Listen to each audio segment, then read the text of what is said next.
D'accord, on continue donc sur notre analyse et je vous rappelle qu'on est en train de travailler et de suivre la méthodologie IBM Master Plan développée par l'entreprise IBM et on est encore dans la partie ou bien dans l'étape data understanding, c'est-à-dire compréhension des données. Je vous montre donc l'état de notre fichier contenant le code. Donc on a réussi à calculer le nombre des clients qui ont quitté la banque ou bien l'opérateur téléphonique, d'accord, 2037, puisque j'ai un ici par rapport à cette variable cible, et j'ai 7963 clients qui restent encore, qui sont restés. Maintenant, je disais dans la vidéo précédente qu'avec la commande, enfin avec la méthode countPlot du module Seaborn, donc, et je mets à l'intérieur ici la série df excited, c'est-à-dire qui contient une seule variable aléatoire, ben, on obtient en fait ce diagramme qui permet en fait de comprendre bien que, c'est-à-dire de comprendre d'une manière qualitative. Voilà. Donc, ce graphe ne nous donne pas un vrai, enfin, un pourcentage. On n'a pas une quantification mathématique précise, un pourcentage des personnes, des clients qui sont restés, des clients qui ont quitté, mais nous avons plutôt en fait un aperçu qualitatif. On remarque que les clients qui sont restés, est plus grand que les clients qui ont quitté. Maintenant, je veux continuer en fait maintenant. Enfin, la question à poser, c'est est-ce qu'on peut est-ce qu'on peut what's the percentage of customers, d'accord, that are leaving. Est-ce qu'on peut, en français, c'est-à-dire, est-ce qu'on peut estimer, enfin, calculer le pourcentage des clients qui ont quitté l'entreprise, qui ont quitté la banque. D'accord? Donc, qu'est-ce qu'on va faire? Donc, on va utiliser quelques fonctionnalités de Pandas, donc réponse. On va utiliser le module de traitement des données, donc le module Pandas, d'accord, panel data. Alors, laissez-moi vous montrer la technique. Donc, je veux bien étudier la dernière variable, c'est-à-dire la variable cible, et j'aimerais bien déterminer les clients, par exemple, qui restent. Donc, je peux appliquer cette commande. En fait, il s'agit d'une condition logique. Donc, j'écris df excited égal à 1. Donc, bien sûr, si le client, par exemple ici, si le client a quitté, c'est-à-dire si on trouve 1 par rapport à au premier client, donc on va finir par true, sinon on va avoir false, d'accord? Bon, je vous montre l'état initial, donc j'ai 1, 0, 1, 0, 0. Quand je mets égal à 1, j'obtiens true, false, false. Si je mets 0, ben, j'obtiens l'inverse. Voilà, donc avec cette ligne de code, on peut réaliser, c'est-à-dire une coupure, c'est-à-dire une requête semblable à where en SQL. C'est-à-dire cette requête, en fait, c'est une requête semblable à where en SQL. C'est comme si j'ai dit select exited from notre table, where exited égal à 0. Voilà, donc j'inclus alors la série, puisqu'il s'agit d'une seule colonne. Et une seule colonne en Pandas, en réalité, on appelle ça série, on n'appelle pas ça data frame. J'injecte donc cette série qui contient des falses et des trous. On appelle ça masque. C'est du masking. C'est du masking. En jargon, en Python, on parle plutôt du masking. Donc, j'insère ce masque à l'intérieur du data frame, d'accord? Et je vais réussir en fait à obtenir une coupure. Donc, on obtient uniquement les clients qui restent dans l'entreprise. Donc, c'était le client numéro 2. Hein. Attention, ici, je commence à partir de... Le compte en Python commence à partir de 0, donc le client numéro 2, le client numéro 4, et ainsi de suite. Maintenant, le but, c'est de déterminer le nombre de ces clients. Donc, tout ça, attention, hein, c'est un data frame. Donc, dans ce data frame, il s'agit d'un objet. J'utilise .shape et j'obtiens le nombre de ces clients. Et après, nous avons le nombre des colonnes. Après, on ne veut pas avoir cette information. Hein. Nous, on s'intéresse plutôt à ce nombre. Pour cela, n'oubliez pas que tout ça, quand je fais shape, j'obtiens le résultat dans un tuple. C'est une structure de données statique et immuable, non mutable en Python. Voilà. Alors, comment je fais pour obtenir 7963? Il s'agit un tuple, en fait. Il s'agit, attention, hein, c'est comme une liste. Hein, c'est pas vraiment une liste, c'est comme une liste. Car une liste, c'est une structure dynamique et mutable. Donc, je mets 2 crochets 0, et boum, j'obtiens 7963. D'accord? Donc, laissez-moi envoyer toute cette quantité. Bon, je veux basculer en anglais, en fait, afin d'éviter le problème c'est-à-dire des accents en français. Donc, pour les variables, je vais utiliser des noms anglais, d'accord? Après, bon, je continue à expliquer en français. Donc, num retained, c'est le nombre des clients qui restent dans la banque. Bien sûr, afin de déterminer num churned, je vais utiliser la même commande, d'accord? Et au lieu de mettre ici 0, je vais mettre plutôt 1, d'accord? Puis, je vais afficher, donc, print num churned, ou bien retained, d'accord? Et print num churned. Et voilà, donc j'obtiens 7963 et 2037, d'accord? Maintenant, afin de calculer le pourcentage, donc je viens ici, j'écris affichage des de pourcentage des clients qui ont quitté et ceux qui ont resté. Donc, c'est facile. Hein. Donc, qu'est-ce que je vais faire? Je vais prendre le nombre des clients restants, puis je vais diviser ça par la somme, d'accord? Et puis, je vais multiplier par 100. Donc, je multiplie par 100.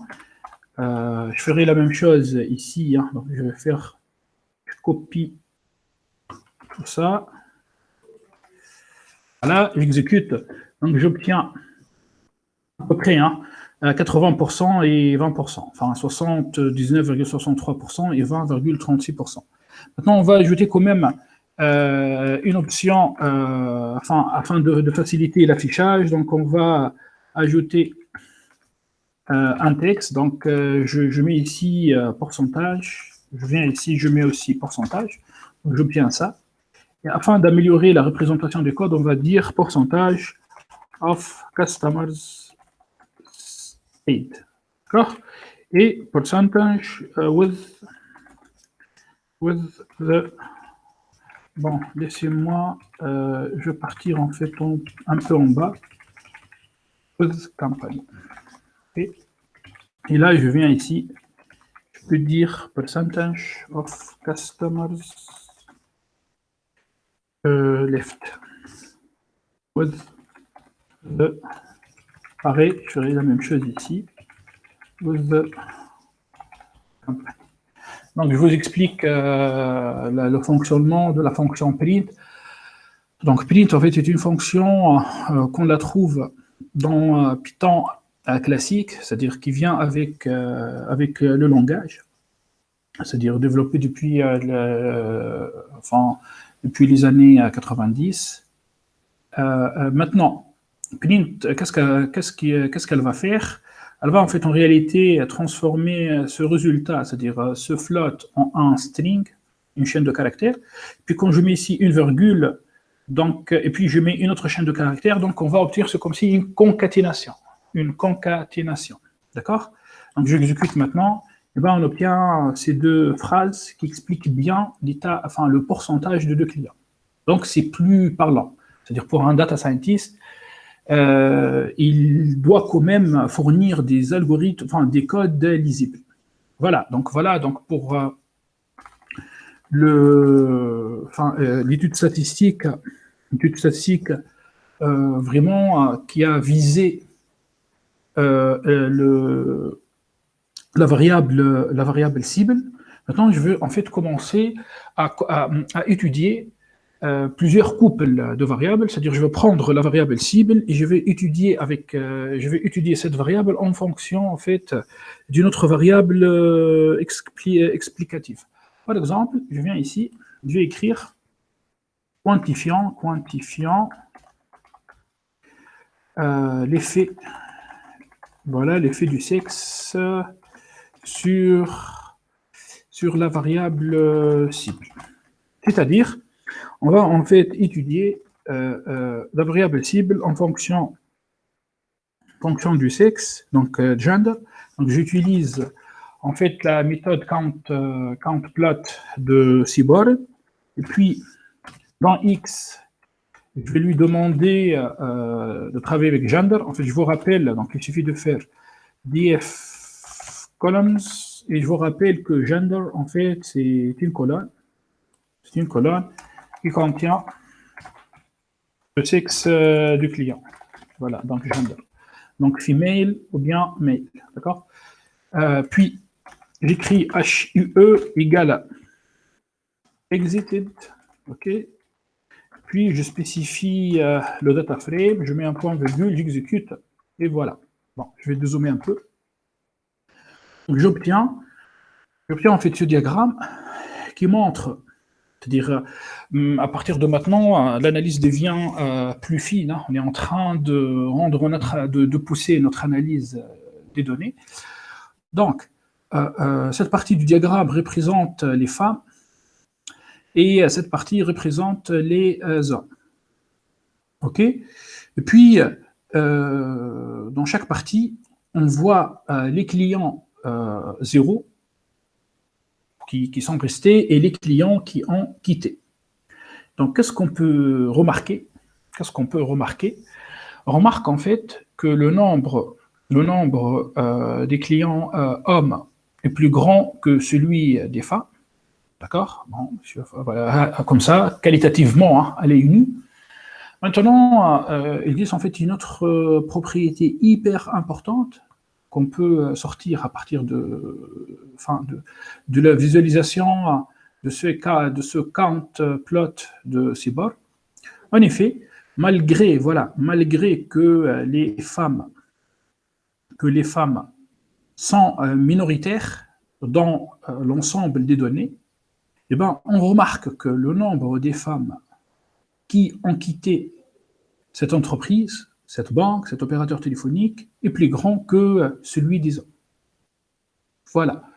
Donc on peut dire, hein, voilà, donc c'est-à-dire, imaginons en fait que ces deux parties du diagramme, les deux parties en jaune, si le nombre des hommes qui ont quitté était plutôt plus grand que celui des femmes, je parle en fait de deux parties jaunes, j'aurais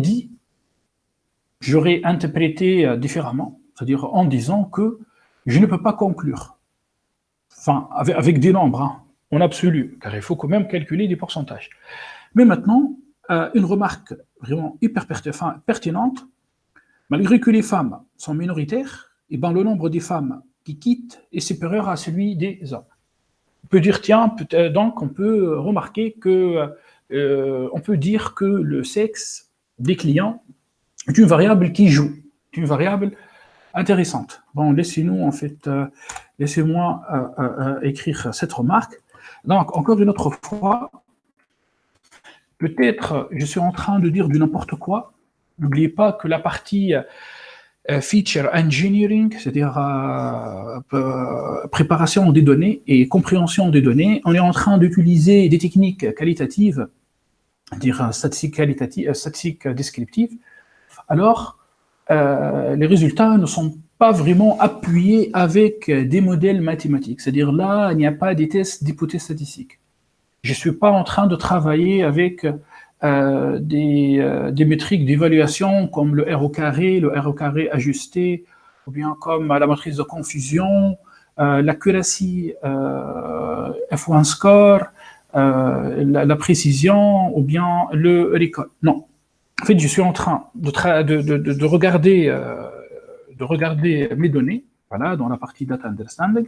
Je regarde mes données, je regarde le fichier, je regarde la variable cible, je regarde en fait les autres variables, je commence à tracer les distributions de ces variables, variable par variable, donc des histogrammes, des bar plots, des pie charts, c'est-à-dire des diagrammes camembert, ou bien je trace des nuages de points, ou bien comme ici, je trace des count plots.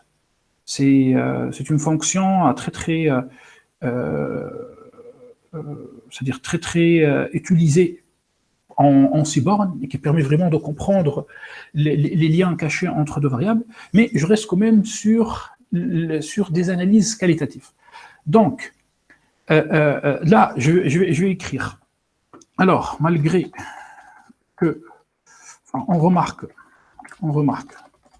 que malgré que les femmes sont minoritaires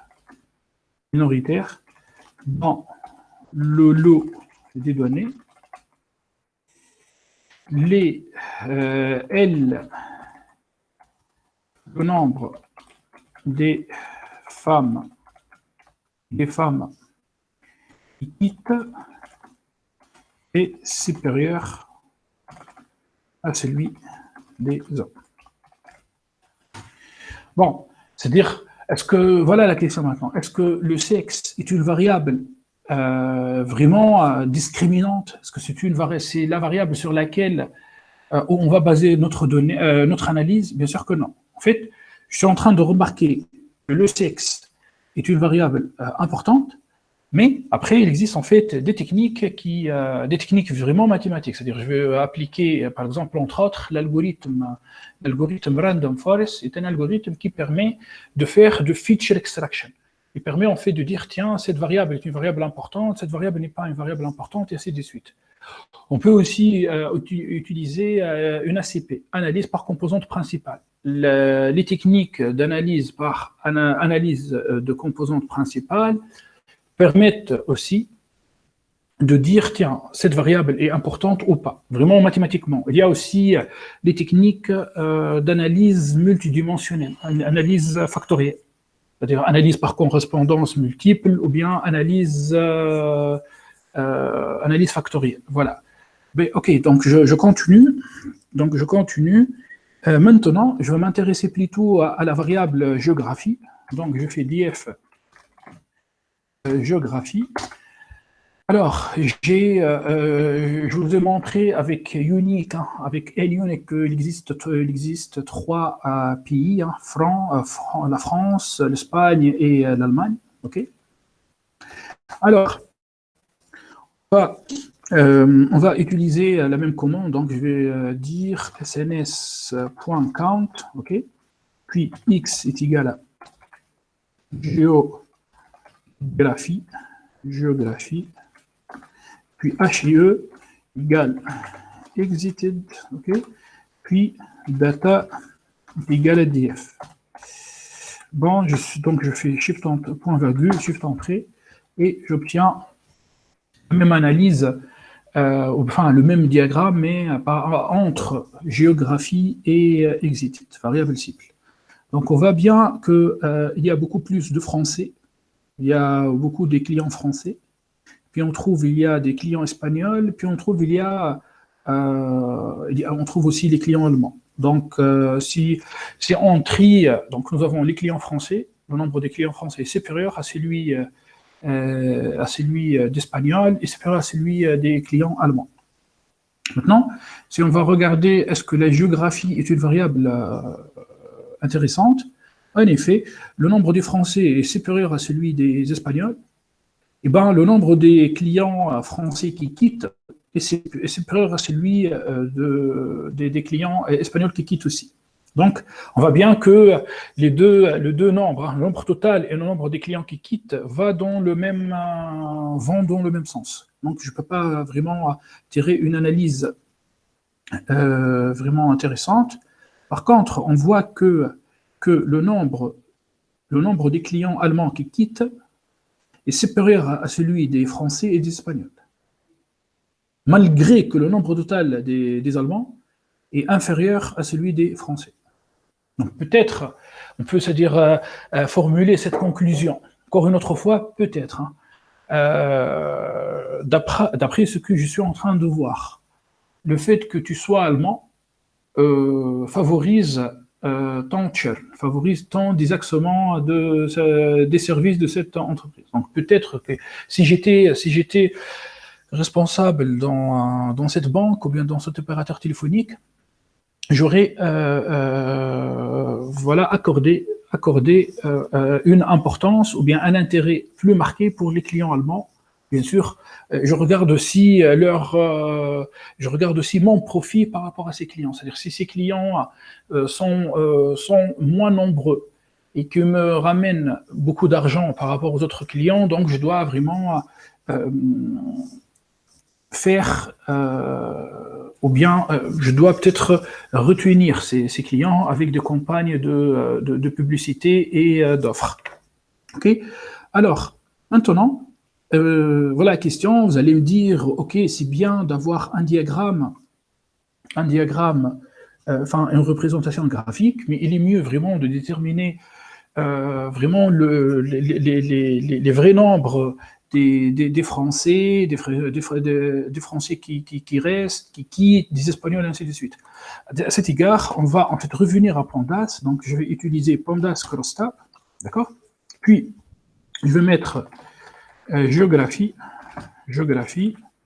et là, je vais mettre exited, ok? Donc, j'obtiens donc une table de contingence. Maintenant, j'ajoute margins égale à true. Voilà. Donc, j'obtiens en fait, d'une manière vraiment précise, tous les nombres nécessaires. C'est-à-dire, donc je sais bien que le nombre des clients ici, des Français qui restent, c'est 4204. Les Français ici qui quittent, c'est 810. Les Allemands qui quittent, 814, d'accord? Le nombre total des... voilà, donc regardez ici, en fait, on remarque que le nombre des Allemands est plus grand que celui des Espagnols. Donc, vous avez vu que ce diagramme était vraiment un peu trompeur. À l'œil nu, donc, encore une autre fois, méfiez-vous de ces conclusions. En fait, ce sont des conclusions prématurées, mais essentielles pour diriger après l'analyse. Mais à la fin de la journée, à la fin, en fait, de notre analyse, il faut vraiment appliquer des méthodes mathématiques. Ok, donc je continue. Maintenant, je vais étudier l'âge. Donc, bon, allez, je vais quand même écrire à une conclusion. On remarque que les Allemands quittent la banque plus que les autres nationalités. Voilà, les autres nationalités. Ok, maintenant, on va passer donc étude de l'effet de la variable âge avec un A majuscule. Alors, je fais sns.countTable, x est égal à age. Bon, je vérifie, est-ce que c'est âge avec A majuscule ou pas. Je regarde, voilà, donc age avec un A majuscule. Puis, HUE égale à exited, variable cible. Puis, j'écris data égale à df. J'exécute. Et on obtient en fait une distribution compliquée. Donc en bleu, j'ai la distribution. Ici, j'ai plutôt en fait un histogramme. J'ai plus ce bar plot. D'accord, ce bar plot, non. Par contre, ici, bien sûr, j'ai des bar plots vraiment très très séparés, car les variables ici sont des variables quantitatives, d'accord, 0, 1, 1, 2, 3, mais discrètes. Ce sont des variables discrètes. C'est-à-dire même pour France, Spain, Germany, on peut les encoder en 1, 2, 3, 0, 1, 2. Par contre, ici, la variable A, c'est une variable quantitative, c'est une variable réelle continue. Alors, j'obtiens en fait un histogramme, un premier histogramme bleu qui représente les clients qui restent, et un histogramme jaune qui représente les clients qui quittent. Bon, qu'est-ce qu'on peut dire en regardant, bon, je vais zoomer un peu, qu'est-ce qu'on peut dire en fait en regardant ces deux histogrammes? En fait, on remarque que c'est comme si, voilà, c'est comme si l'histogramme jaune est shifté, est décalé vers les grands H. D'accord? C'est-à-dire, plus on est âgé, plus on quitte. Bien sûr, en fait, je parle du centre en fait de l'histogramme jaune. C'est-à-dire, je suis en train de comparer la plus grande fréquence de l'histogramme bleu avec la plus grande fréquence de l'histogramme jaune. Après, quand même, on regarde ici qu'il existe en fait une certaine accumulation des clients qui restent dans l'entreprise, qui sont vraiment très très âgés. On peut dire que si tu as vraiment 90 ans, si tu as 80 ans, c'est-à-dire que ton âge dépasse 75, peut-être la probabilité que tu quittes l'entreprise vraiment diminue drastiquement. Bon, bien sûr, j'aimerais, avant de passer en fait à une autre analyse, j'aimerais plutôt tracer l'histogramme de la variable âge. Donc, qu'est-ce que je vais faire? df_âge, ça me donne une série. En fait, un data frame, c'est plusieurs colonnes. Après, une série, c'est une seule colonne. Donc, j'ai l'âge 42, 41, 40, 43, et ainsi de suite. Bon. C'est en fait une méthode qui se trouve dans la série, qui s'appelle hist, pour histogramme. Figurez-vous, je ne suis pas en train d'utiliser l'histogramme de matplotlib. Mais de toute manière, Pandas utilise matplotlib. Ok, donc on est encore sur Pandas. Je fais Shift Entrée, j'obtiens cet histogramme. Bon, je zoome un peu. Et bien, qu'est-ce qu'on remarque? On remarque en fait que l'histogramme en bas, c'est un histogramme qui tient compte de tous les clients, c'est-à-dire de tous les clients, ceux qui ont quitté et ceux qui restent. Par contre, on voit bien que, ici, le nombre de bins est égal à 10. J'ai dit bien bin, B-I-N, ou bien B-I-N-S, bin au pluriel en anglais, c'est-à-dire le nombre d'intervalles utilisés pour diviser cette variable numérique. Donc, afin de changer le nombre de bins et d'augmenter la précision, je vais écrire ici bins, d'accord? J'exécute, et bien j'obtiens. Voilà, donc j'affine ma distribution. Donc je me rapproche quand même de cette distribution. Maintenant, malheureusement, on remarque que, voilà la chose intéressante maintenant qu'il faut vraiment garder. Quand on trace, voilà, donc quand on trace, ok, donc quand je trace l'histogramme de tous les clients, ok, j'arrive pas à quantifier la distribution des clients qui quittent et la distribution des clients qui restent. Je n'arrive pas en fait à distinguer entre les deux distributions, puisque les deux clients, les deux distributions sont mélangées. Même si j'augmente ici le nombre de bits, je peux passer à 200. C'est-à-dire, ça veut dire quoi, 200? Je prends la valeur minimale, enfin, je prends la valeur maximale, je prends la valeur minimale, je fais la différence, je prends en fait l'étendue de l'intervalle et je divise par 200. Je représente. Donc, on voit que peut-être cette partie-là représente cette partie des clients, c'est-à-dire les clients qui ont quitté. OK? Mais il est compliqué.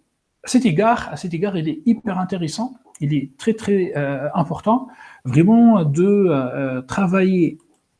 C'est-à-dire, il est important, bien évidemment, de tracer des histogrammes. Les histogrammes est un objet étudié techniquement, pédagogiquement, en statique descriptive, mais derrière ces histogrammes, on peut récupérer les densités de probabilité, c'est-à-dire on peut récupérer les lois de probabilité, que ce soit continues ou bien discrètes, qui ont permis de générer ces données. C'est-à-dire on peut déterminer les processus stochastiques qui ont permis de générer ces données, et là on voit est-ce qu'il s'agit de la loi normale? Bien sûr, bien évidemment, vous pouvez ajuster avec une loi normale, mais c'est faux, c'est pas vraiment la loi normale, car on ne peut pas avoir, on voit bien que la distribution vraiment est tirée vers les valeurs positives, on ne peut pas avoir des âges négatifs. Alors, moi je dirais plutôt que c'est une loi de Qui-2, il s'agit en fait d'une loi de Qui-2. Alors si toi, par exemple, tu veux simuler des nouveaux clients, d'accord? Donc, tu peux tracer l'histogramme des âges des clients, de l'âge des clients, client par client, et puis tu vas transformer cet histogramme en une densité de probabilité, et puis tu vas aller, par exemple, à NumPy, ou bien SciPy, Scientific Python, un autre module mathématique, et tu peux utiliser la loi de Qui-2 pour générer des nouveaux clients, bien sûr, selon cette distribution. D'accord? Maintenant, donc, voilà à quoi ça sert un histogramme. Maintenant, on voit bien qu'un histogramme est intéressant, mais il est quand même utile d'utiliser cette histoire, cette fonction countPlot pour distinguer entre les différentes distributions qui fabriquent, qui permettent d'avoir un seul histogramme. Alors, allez, je vais écrire ici quelques remarques. Donc, on remarque que l'histogramme de la variable âge suit une loi de Qui-2. D'accord? On peut en fait aussi parler d'une loi. Est-ce qu'on peut dire qu'il s'agit d'une loi log normale? Non. Enfin, j'ai vu des lois log normales avec cette forme-là. Bon, on va garder en fait une loi de Qui-2, d'accord? Après, on remarque que l'histogramme de la variable âge des clients qui quittent et voilà, est shifté et décalé vers les grandes valeurs. Voilà, vers les grandes valeurs. Donc maintenant, voilà, donc maintenant apparemment vous avez compris, c'est-à-dire si je coupe ici, bon, on voit bien que c'est pas vraiment très très fameux de faire ça. Regardez ce que je vais faire. En fait, je vais appeler donc matplotlib qt. Je vais exécuter cette commande en fait 2 fois ou 3 fois car j'ai un bug. Je ne sais pas pourquoi. Ça ne marche pas que quand je fais ça. Maintenant, j'exécute cette commande. Voilà, donc je vais sortir. Vous avez compris? Donc, quand je mets ici inline, en fait, inline permet de garder la figure à l'intérieur du fichier Jupyter Notebook. Par contre, Qt permet de sortir de la figure. Donc, je travaille comme spider. Donc, maintenant, voilà, donc quand je zoome ici, voilà, donc on voit bien que le maximum de l'histogramme jaune se trouve à peu près vers 46. Okay. Par contre, le maximum ici se trouve à peu près vers 36. Alors, si j'applique une coupure, voilà, une coupure, je dis, hein, voilà, si l'âge est supérieur à 40, si l'âge du client est supérieur à 40, donc la probabilité que le client quitte le service est grande par rapport aux clients ayant un âge inférieur à 40. D'accord? Donc peut-être, ça va nous aider après à dresser notre arbre de décision. Donc je fais vraiment une coupure comme ça. D'accord? Ok, donc je reviens maintenant à mon analyse. Donc j'écris ici inline et j'affiche count plot. Voilà, et maintenant, et ben bon, avec un nombre de bins égal à 200, là j'ai l'histogramme. Maintenant, qu'est-ce qu'on va faire? En fait, oui, je peux faire la même chose. Hein. Donc je peux quantifier avec PD pandas crosstab et j'étudie plus finement âge bien exited en fonction de l'âge, je mets margins est égal à true, ok, voilà, donc j'obtiens ça. Sauf que malheureusement, en fait, je n'obtiens pas une table de contingence simple, hein, comme ici, puisque la variable géographie est une variable discrète, hein, contient 3 catégories. La variable sexe est une variable discrète qui contient 2 catégories. Par contre, ici, j'ai plusieurs H, d'accord? Donc j'ai à peu près 71 lignes. Bon, voilà, donc après, vous allez me dire comment on va faire pour... bon, est-ce que si je fais pointer ici, est-ce que ça va marcher? Oui, bon, j'améliore un peu quand même. Donc, regardez, c'est comme une table, enfin, c'est une table de contingence, cross-tab, mais un peu bizarre, car j'ai plein de catégories dans l'âge.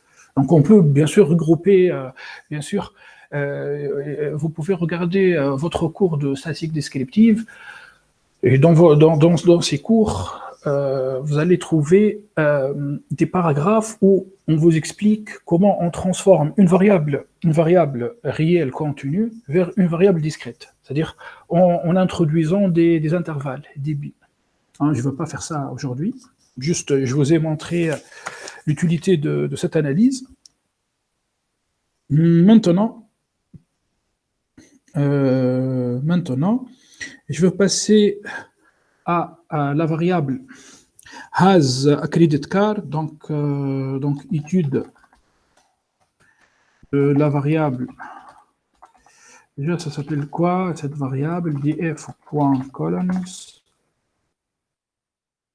has credit card. Voilà. Est-ce que le client dispose d'une carte de crédit ou pas?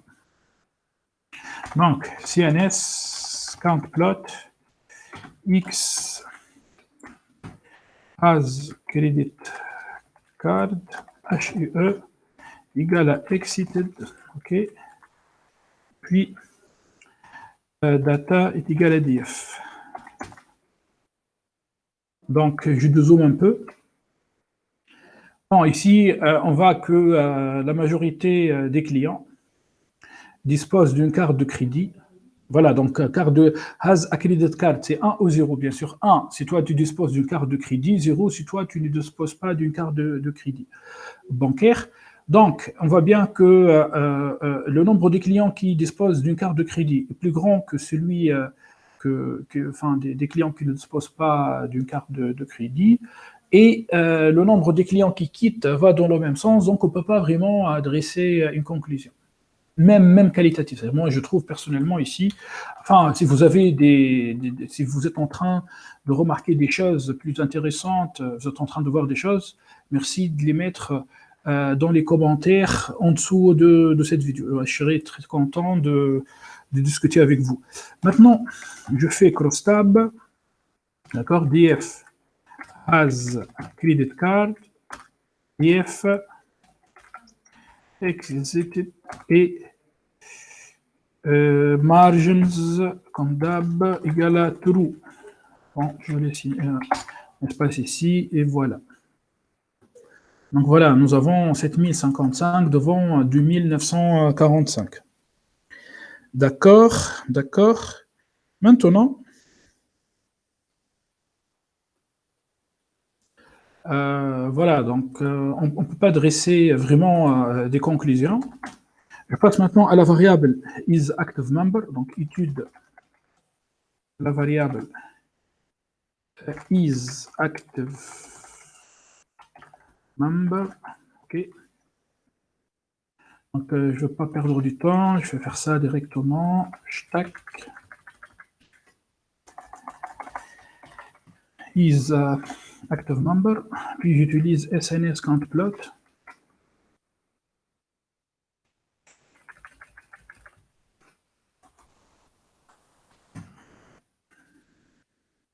Il faut tout écrire, hein. Active. Bon, j'exécute ici. Bien ça. D'accord. Et j'exécute ici. Donc, on voit bien que, c'est pour dire que c'est un client actif. Donc, les clients actifs, c'est 5000, le nombre des clients actifs, c'est 5151. Par contre, 48, 49. Et le nombre des clients qui churn, qui quittent, ici, c'est 1302 et 735. Donc, si toi, tu n'es pas, bon, apparemment, j'ai une petite, je remarque quelque chose. Si le client n'est pas actif, voilà, si le client n'est pas actif, eh ben, la probabilité qu'il quitte est plus grande par rapport à l'autre cas. Donc, on va, malgré qu'ici, c'est 4849. Enfin, le nombre est petit, mais j'ai 1302 qui quittent, alors qu'ici, j'ai uniquement 5151 et j'ai 735. En fait, on divise par 2. En fait, sachant que ce sont des probabilités conditionnelles. Bon, une conclusion, je passe à Markdown.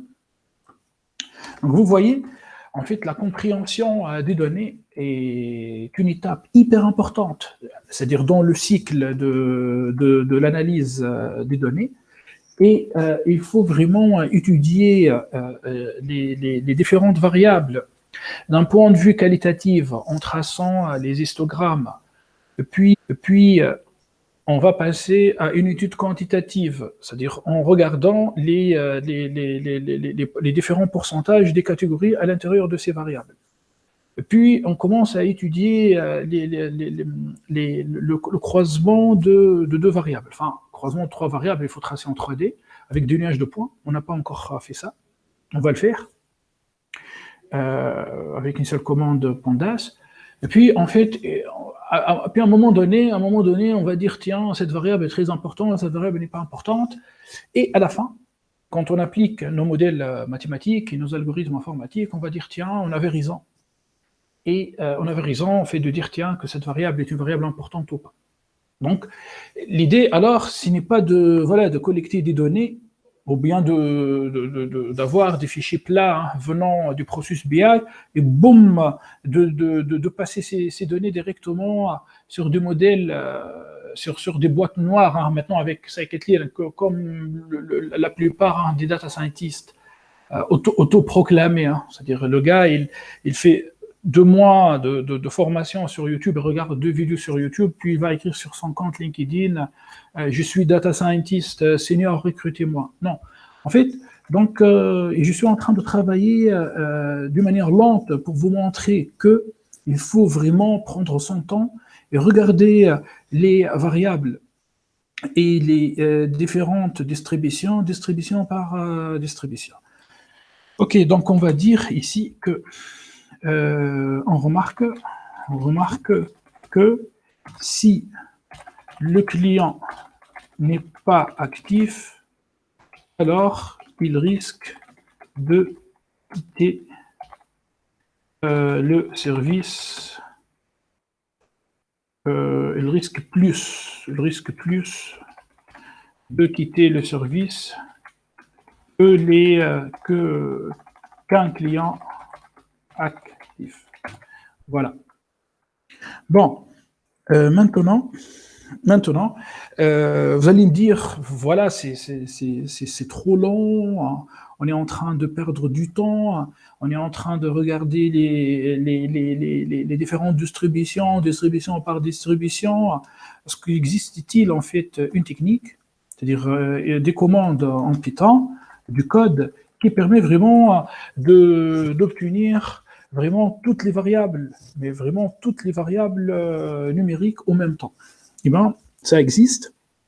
Alors, qu'est-ce qu'on va faire? Donc, on va unifier l'étude avec un code qui permet de représenter les, comment j'appelle, les count plots, enfin, je ne trouve pas l'équivalent en français, les count plots, pour toutes les variables numériques. Voilà, donc je vais mettre ça plutôt vers Markdown, ok. Je viens ici, je mets ça, et regardez, bon, tout d'abord, est-ce qu'il existe en fait une commande qui permet de nous montrer, car regardez, là, je fais df.columns, j'obtiens vraiment toutes les colonnes, d'accord? Bon, ici, à la limite, j'ai 14 colonnes, donc ça va. Imaginez un autre jour, vous finirez avec 300 colonnes, hein, avec 300 colonnes. Alors, comment vous allez distinguer entre les colonnes numériques et les colonnes qualitatives? Alors, on va utiliser cette commande, donc select dtypes, j'écris exclude object. Voilà, il y a include, il y a exclude. Quand j'exécute, ben, j'obtiens un data frame. Je lui dis columns. Voilà, donc j'obtiens un data frame et je récupère les noms des colonnes de ce data frame. Donc, qu'est-ce que j'ai fait? Eh ben, j'obtiens les colonnes vraiment numériques. Bien sûr, raw number et customer ID, on va les exclure. Elles ne contiennent pas d'informations, ces deux colonnes. Donc, j'ai écrit dit score, âge, tenor, balance, number of products, ainsi de suite. Bon, si je mets ici include object, donc on obtient surname, géographie et gender. Voilà, donc c'est une voilà, donc select dtypes est une méthode vraiment pratique qui permet de soit d'afficher les variables numériques ou bien les variables qualitatives. Donc je reviens, je mets ici exclude object et je mets balance. D'accord? Enfin, je vous rappelle que si on veut déterminer la nature d'une colonne, il suffit d'utiliser la méthode d'agrégation info. Donc voilà, on obtient ça ici. Int, object, float, ainsi de suite. Voilà. OK. Maintenant, qu'est-ce que je vais faire? En fait, je vais mettre toutes les variables, bien sûr, numériques, utiles, là, dans une liste.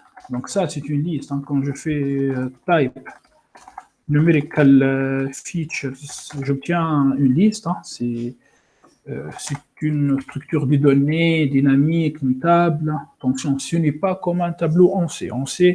Un tableau en C est une structure de données statique, non mutable, qui prend uniquement des objets de même type et qui se trouvent dans une zone contiguë de mémoire. Hein.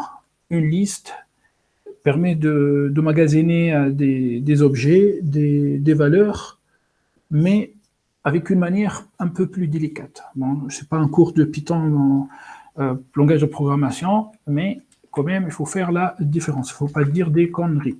Maintenant, qu'est-ce que je vais faire? Je viens ici, je vais copier tout ça.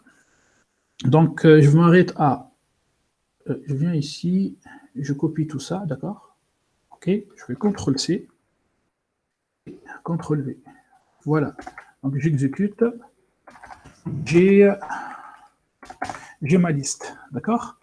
Et ma liste,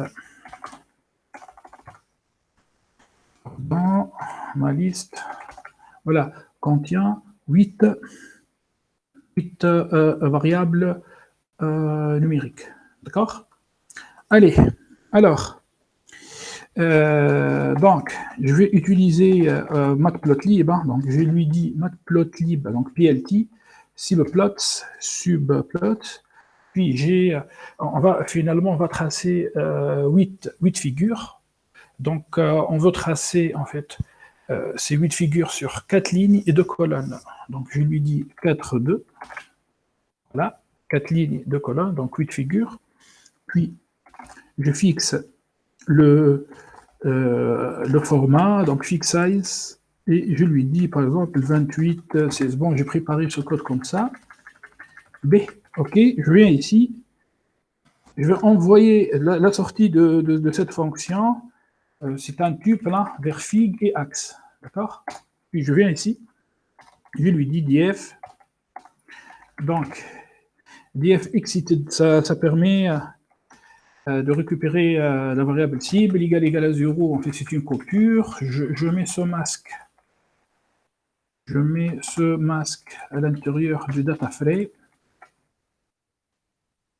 D'accord? Donc là, j'ai un data frame qui contient vraiment toutes les colonnes, mais attention, uniquement les clients qui sont restés.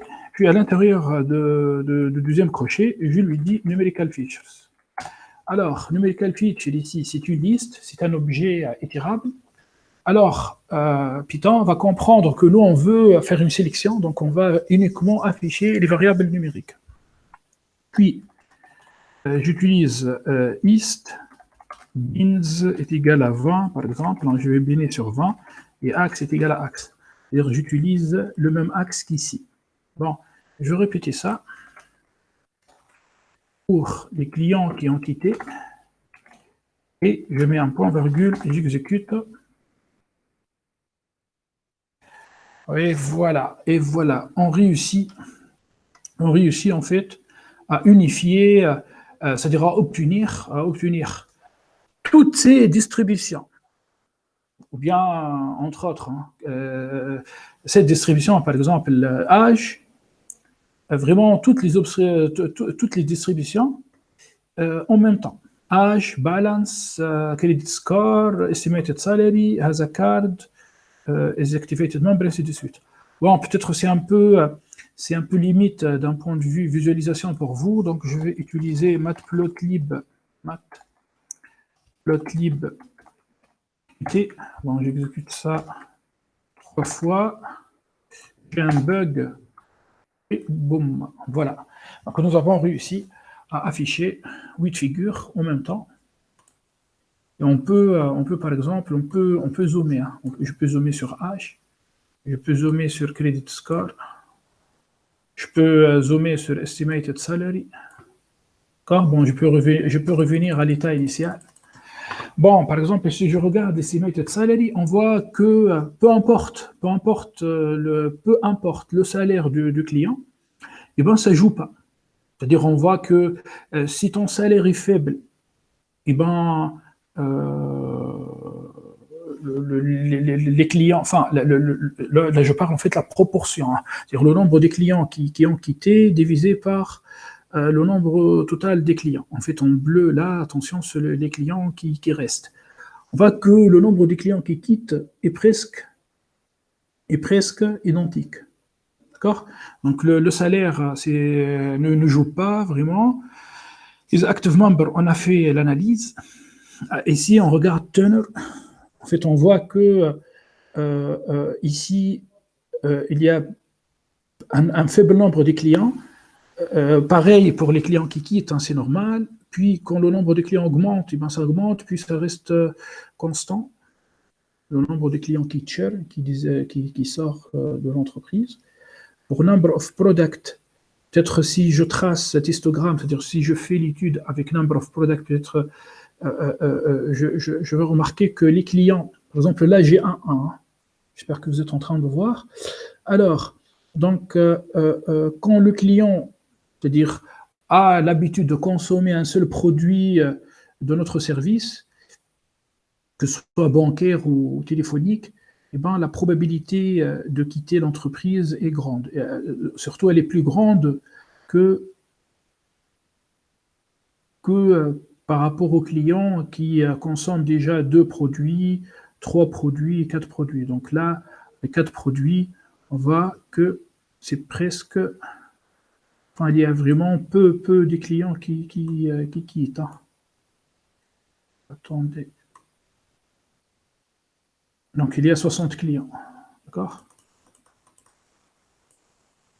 Mais bon, la majorité des clients consomment 2 produits ou bien un seul produit. Voilà. Donc, je ferme ça. Au lieu de quitter, je vais QT. Et line, je trace ça. On peut jouer, hein, on peut, c'est-à-dire agrandir encore. Je mets 28, mais je vous conseille de le faire. Après, quand vous allez essayer d'exporter votre fichier vers un fichier PDF, vous allez trouver des difficultés. Ok, très bien. Maintenant c'est bon, nous avons compris, hein, plusieurs aspects de nos variables. Alors, laissez-moi supprimer les colonnes qui ne contiennent pas d'informations comme row number, customer ID, surname. Oui, j'ai oublié, par exemple, si je prends la colonne customer ID, je trace son histogramme.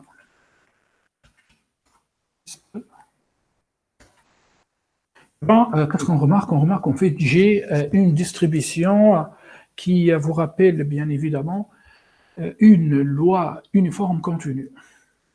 C'est une loi uniforme continue. Ça veut dire qu'on travaille sous l'hypothèse d'équiprobabilité pour tous les clients. Alors, il n'y a pas d'information à sortir à partir de cette variable. Donc, cette variable ne contient pas d'information. Donc, laissez-moi ici écrire. On va écrire distribution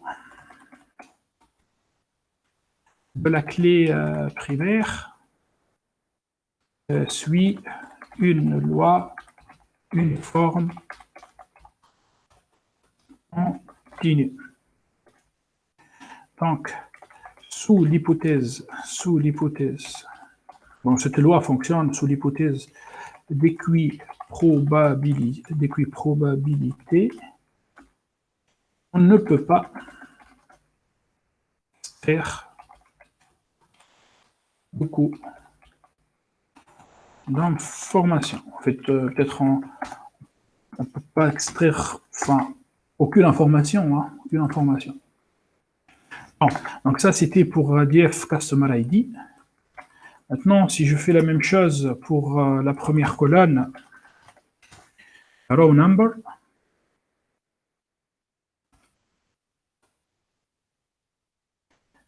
je vais ça. J'obtiens une vraie loi uniforme. C'est-à-dire, même si j'essaie de simuler une loi uniforme continue, j'obtiens pas ça. Bam, c'est un rectangle. Donc, pareil. Après, je vais vous laisser le code sous la vidéo. Donc, pareil pour la colonne row number. Alors, il est utile donc. Il est utile de supprimer ces pressions des colonnes non nécessaires et qui sont row number, customer. En fait, je trouve des difficultés à balancer entre anglais et français, mais bon, j'espère que j'arrive. Surname, ok. Donc je lui dis df.drop columns égale, j'ouvre une liste, point de crochet, row number jusqu'à surname, je viens ici, j'exécute, donc j'obtiens mon data frame sans ces 3 colonnes et j'envoie ça vers un data frame, je vais l'appeler dfclean. Voilà. Donc vous pouvez faire ça avec 2 techniques. hein. C'est soit vous faites ça, hein, vous envoyez df drop vers df clean, un nouveau data frame, ou bien vous pouvez utiliser in place égale à true. Comme ça, le changement s'effectue automatiquement dans df. Mais attention, cette commande, on l'exécute une seule fois. Une seule fois. Une deuxième méthode pour supprimer des colonnes, mais attention à exécuter une seule fois. Ok, allez, maintenant, voilà, je vous propose de tracer, c'est-à-dire en une seule commande, on va tracer tous les nuages de points et tous les histogrammes. Donc, j'écris pd plotting, scatter matrix, et je mets df clean. Je mets un point virgule, et j'exécute. On attend un peu. J'obtiens en fait quelques warnings. Non, enfin, ce sont des warnings, donc c'est pas vraiment grave. Et voilà, donc j'obtiens vraiment tous les histogrammes. J'obtiens une matrice symétrique qui contient sur la diagonale les histogrammes. Bon, sauf que cette matrice, elle est petite. Donc, regardez comment on va agrandir cette matrice. Je vais mettre ici fix size. Fix size. Et j'écris 10,10. J'exécute.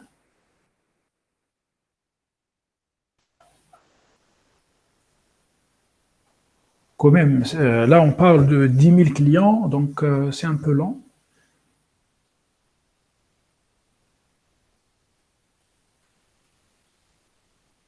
Ok. Voilà. Donc je dézoome un peu. Voilà, donc j'obtiens l'histogramme de credit score, l'histogramme âge, de la variable âge, l'histogramme de tenor, puis l'histogramme de balance, d'accord? On voit ici l'existence d'un bin vers 0, et puis il existe une autre distribution, loi normale, bien qui 2, hein. Donc apparemment, il y a un truc un peu bizarre dans balance. Puis j'ai un number of product, bon, c'est clair, sur l'histogramme, il est clair qu'il s'agit d'une variable discrète, hein. Puis has a credit card ou pas, active member, estimated salary, estimated salary, et exit de la variable cible.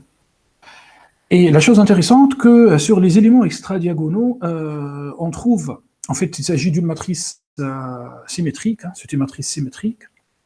Donc ici j'ai H, ici j'ai H.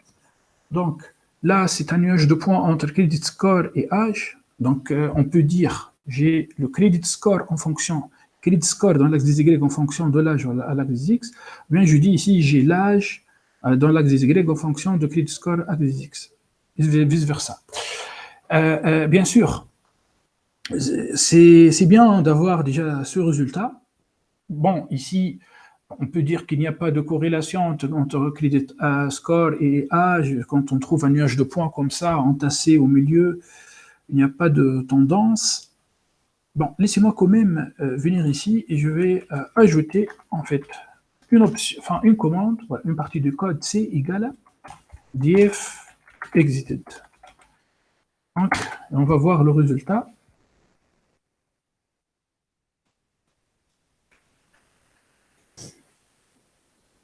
En fait, on va colorier cette matrice selon les deux catégories de notre clientèle.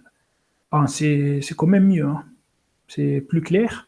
Donc, on voit que quand je prends âge en fonction de credit score ou bien à l'inverse, eh ben, je vois qu'il y a vraiment une concentration des points jaunes à l'intérieur de la distribution.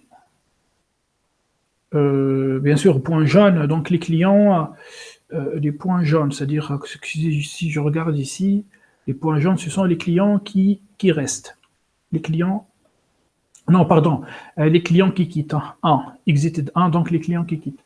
Donc on voit, c'est comme si les clients qui quittent, je peux, c'est-à-dire en étudiant, c'est-à-dire dans l'espace de phase, dans le plan Credit Score H, je peux, en appliquant quelques coupures, je peux récupérer les clients qui quittent. Je regarde quand même, par exemple, ici, je m'intéresse à âge en fonction de exited. Bon, de toute manière, la variable exited est une variable discrète, alors il est compliqué vraiment d'interpréter ce graphe. Bon, après, on peut dire que c'est-à-dire, on voit un interchevauchement, c'est-à-dire tu peux avoir 50 ans et tu restes, ou bien tu quittes. Voilà pourquoi il faut utiliser des algorithmes sophistiqués. Mais je reste quand même sur des choses qualitatives. Donc, quand je regarde ici, number of products, pour les clients qui utilisent déjà 3 produits, eh ben, ce sont des clients qui quittent, plutôt qui quittent. Bien sûr, en fonction du salaire, hein, mais on voit bien aussi que le salaire, c'est une distribution uniforme, hein, qui peut-être que contient pas, enfin, c'est-à-dire c'est équiprobable partout. Voilà, voilà donc. Bon, je vais arrêter ici, puis dans la vidéo précédente, suivante, et je vais commencer en fait à appliquer, c'est-à-dire je vais commencer à appliquer mes techniques, enfin les techniques d'encodage des variables qualitatives. N'oubliez pas que j'ai géographie, mais une variable qualitative, gender aussi. De toute manière, nous avons supprimé surname. Donc voilà. Donc on va encoder géographie et gender. Je vais vous montrer comment on fait ça avec deux techniques.